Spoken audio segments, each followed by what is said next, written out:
Hello all welcome back to our channel. నేను మీ జ్యోతి సుధాకర్. అందరూ ఎలా ఉన్నారు? సో ఇవాళ మన రెసిపీ రాయలసీమ స్టైల్లో కరకరలాడే అలసంద వడలు. సో అందుకోసం ముందుగా అలసందలను తీసుకొని నైట్ మొత్తం నానబెట్టుకోవాలి. ఒక 6 to 7 అవర్స్ అయినా నానబెట్టుకోవాలి. తర్వాత నానిన వాటిని బాగా ఆరబెట్టుకోవాలి.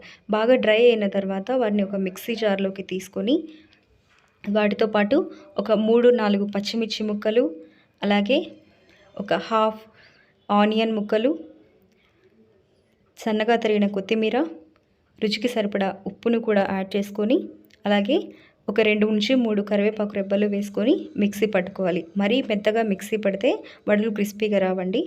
సో ఇలా కచ్చా పచ్చాగా మిక్సీ పట్టుకున్న తర్వాత అందులోకి చిన్నగా కట్ చేసుకున్న ఆనియన్ ముక్కలు అండ్ కొత్తిమీర, అలాగే సన్నగా తరిగిన కరివేపాకు, రుచికి సరిపడా సాల్ట్ అండ్ కొంచెం గరం మసాలా కూడా యాడ్ చేసుకొని పిండిని ఒక 10 నిమిషాల పాటు పక్కన పెట్టుకోవాలి.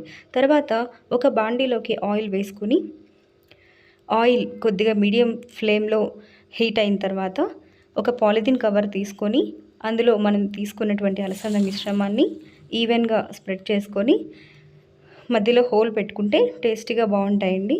ఈవెన్గా వేగుతాయి అన్నమాట. సో అలా ఆయిల్లో వేయించుకున్న తర్వాత టేస్టీగా ఉండే అలసంద వడలు రెడీ అన్నమాట. అందులోకి కాంబినేషన్గా హోటల్ స్టైల్లో పల్లీ చట్నీ. ముందుగా ఒక హాఫ్ కప్పు పల్లీలు తీసుకొని బాగా వేయించుకొని, అలాగే పుట్నాలు కూడా కొద్దిగా రంగు మారే వరకు వేయించుకున్న తర్వాత ఒక 4-5 కొబ్బరి ముక్కలు, అలాగే ఒక 4-5 ఎండుమిరపకాయ ముక్కలు, వాటితో పాటు ఒక 4-5 కరివేపాకు రెబ్బలు, జీలకర్ర, అలాగే టొమాటోస్ కూడా బాగా వేయించుకొని పక్కన పెట్టుకోవాలి. తర్వాత ఒక మిక్సీ జార్ తీసుకొని అందులోకి మనం ముందుగా వేయించుకున్నటువంటి ఇంగ్రీడియంట్స్ అన్నీ కూడా యాడ్ చేసుకొని వాటితో పాటు రుచికి సరిపడా ఉప్పు కూడా వేసుకొని కొద్దిగా కొత్తిమీర అండ్ టమాటా ముక్కలు వేసుకొని మిక్సీ పట్టుకోవాలి. ఈ కన్సిస్టెన్సీ ఉంటే బాగుంటుందండి. చివరగా పోపు కూడా వేసుకుంటే టేస్టీగా ఉంటుంది. సో ఇవాళ మన బ్రేక్ఫాస్ట్ అలసంద వడలు అండ్ పల్లీ చట్నీ.